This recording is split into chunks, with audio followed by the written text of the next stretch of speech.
3:32, I'm up and everything's laid out in the bathroom. 4 minutes later, I'm walking out of the house.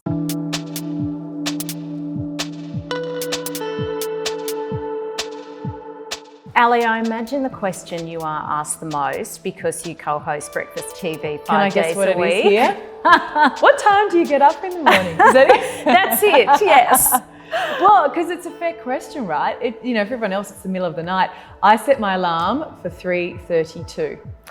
3:32. Is that so you get 2 more precious minutes sleep than just plain old 3:30? And I've kind of, I've back-timed it to when I have to get out of the house. And the key for me is don't set a backup alarm.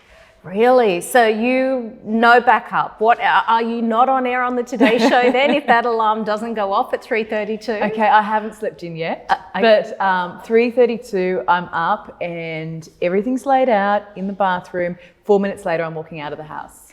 4 minutes? Okay. Clean How my do you teeth, do that? deodorant, I go to work in my pajamas. Because my thought is, I get to work, get hair and makeup done, then I get changed.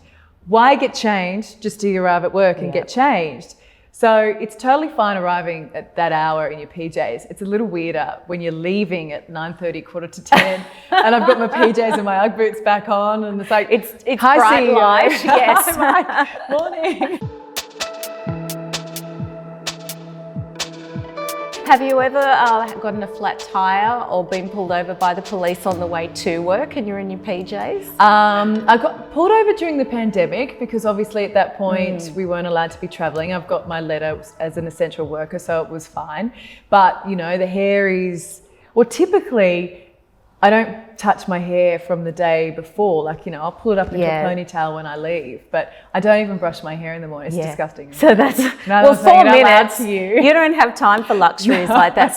So you got pulled over by the police, but fortunately not the fashion police. No. Because then they'd be like, well, you've got your essential workers letter, but what about the one explaining the pajamas? Explaining this. Yeah, that would have ended up in jail. Do you have a way, Ali, where you make up for the lost sleep? Do you nap or do you go to bed early of an evening? Look, I wish I did. And if I'm really, really tired, I might try and lay down. But my problem is I lay down and because the kids are at home, I've got little ones. Or you lay down and go, okay, I'm just gonna take 20 minutes.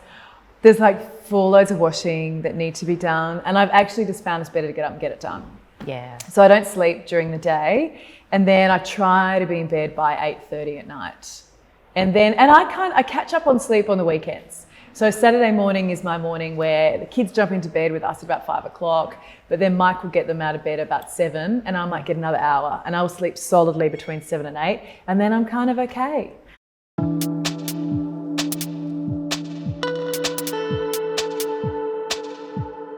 I was going to ask about your strategy on the weekends, and then what about holidays? Do you have an alarm at all, and do you find that do you still wake up naturally at 3:30 when you're on holidays or a weekend? I think for like the first couple of days, but I'm actually pretty good on holidays to have that moment where you wake up and you just go, I can go back to sleep and I can fall back asleep pretty easily. And I think my best sleep, and it always has been, I've always stayed up really late, so transitioning to mornings was pretty difficult in that sense. I'd happily go to bed at 1 or 2 o'clock in the morning and get up at like 7.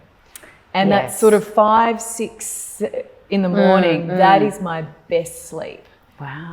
That's my deep sleep. Okay. So it's actually okay getting up weirdly at 3:30 because I feel like that my sleep cycle's finished and I often wake up before my alarm.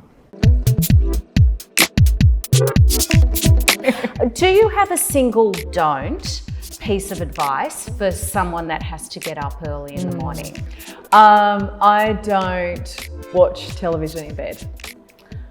Ever. I don't watch my iPad, I don't watch anything. I'll still, when I jump into bed, check the news headlines, but then I try and read a couple of pages of a really boring book. And then like during the week it's my worthy book time. Yes. So it's like No offense, Richard Dawkins. But I was going to say, name some authors. Richard Dawkins always, because it's great stuff. But like 3 pages in, it's like, okay, my brain's over it, and and I'll put it down, and and I could pick up that book on holidays, and I could and really get into it. Yes, but it's one of those those great books that you're getting lots out of it. But I can't read something where I get all uptight. Absolutely. Or what's going to happen, or a thriller, or something like that.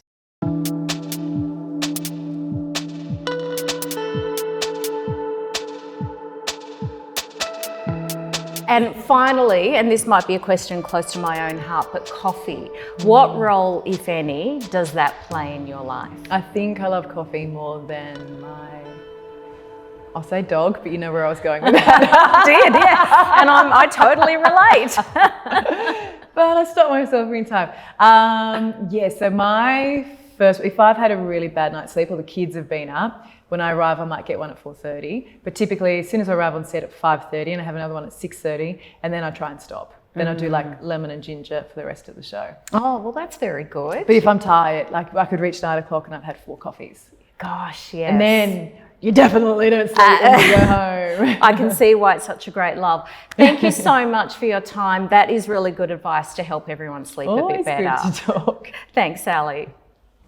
Thanks for watching Body and Soul TV. Click the subscribe button to make sure you never miss a video.